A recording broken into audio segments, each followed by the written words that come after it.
What do you think about perfusion 10 years down the line? How it's going to be? Because you have seen for the last 38 to 40 years, and from now on, for next 10 years. I think things will change rapidly.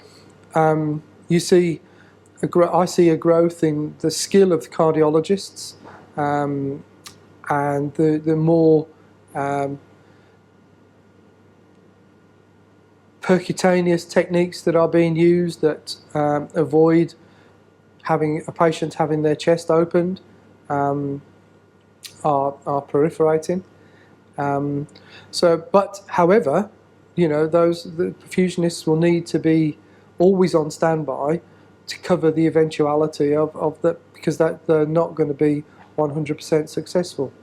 Perfusion, I think, will still continue. Cardiac surgery will still continue because there will be many radial operations that cardiologists won't be able to. Will have to refer to cardiac surgeons, and that will need the patient's chest opening. So the complexity of the surgery, I think, will increase, even if the volume of surgery doesn't increase, because cardiologists are taking, more valve implants and more stents and percutaneous procedures. So I think perfusionists will need to diversify, but their skill set is well well versed for that.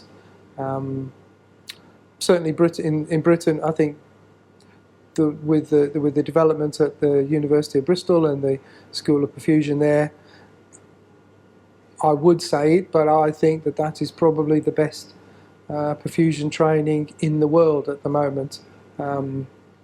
So the people at Bristol University and the Society of Perfusionists are to be congratulated for that.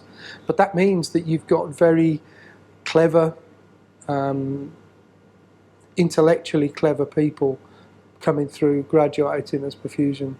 And perfusion is still a practical skill, and those people will need to hone their practical skills in a variety of ways, and developed, sort of parallel. There's more ECMO being done. There's more impellers being implanted, and perfusionists will always be required to help facilitate the introduction of these, extra pieces of kit and pieces of technology. For people who coming to perfusion, what advice do you give to them to consider perfusion as a career? I think perfusion is a great opportunity. There's still a very small number. It's a very niche. There are less than 500 registered perfusionists in the UK. But the spectrum of work that these people, and interest and science that these people employ on a daily basis is immense. So from an intellectually challenging point of view, there's plenty to for people to get their teeth into. There's obviously research, but just in the routine, there's still, obviously, we're still recovering from the COVID pandemic. There's a backlog of patients who need cardiac surgery. So the routine day-to-day work will still need to be covered. So I would advise people to get involved. It's a good profession. It's well paid. It's now in terms of education, your support for getting higher degree qualification is second to none. If you're a British student, being supported with your tutor, your college fees, to get an MSc from a prestigious university, almost at cost, cannot be underestimated. And you're being paid while you're being trained. So, yeah, I think it's an exciting area, and I think people with science qualifications, it's an excellent opportunity to build a career. Have you come across any uh, excited or any interesting stories or any events happened in perfusion in your 40 years of perfusion? I've got many stories.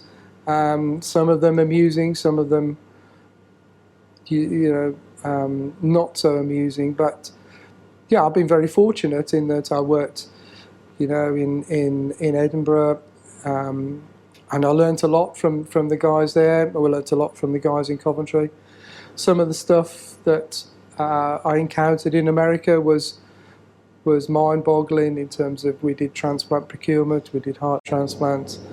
Some of the trauma was shocking, and then coming back to Bristol, starting in 1992 and through 1992, 94, going through the Bristol Inquiry, redeveloping the paediatric programme, working with some great people in Bristol. I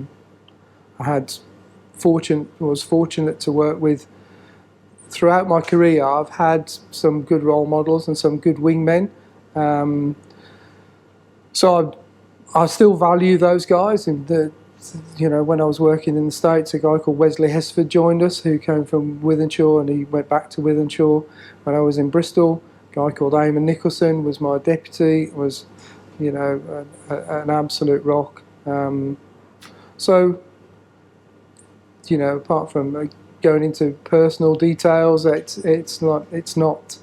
But yes, there's been highs and lows all through the 40 odd years of my career. So yeah. That's a good run, 40 years in perfusion. That's a really, really good run. Yeah, September 1979, and so here we are on August 2023. Yes.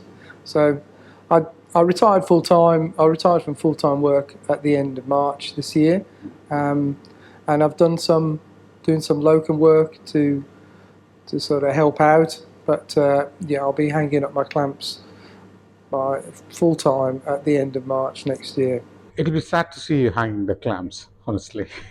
No, I've had a great time. It's been I've been very fortunate. Many people, no matter what walk of life you're in, don't have the opportunity to say that they've enjoyed their work. I've met some fantastic people along the way. You also met some not quite so fantastic people, but that's the way of life. But yeah, it's been a joy. Thank you, Richard. Thank you for sharing your experience. Thank you. It's a great pleasure. You're Thank very you. welcome, Thank Michael. you. Thank You're you. very welcome.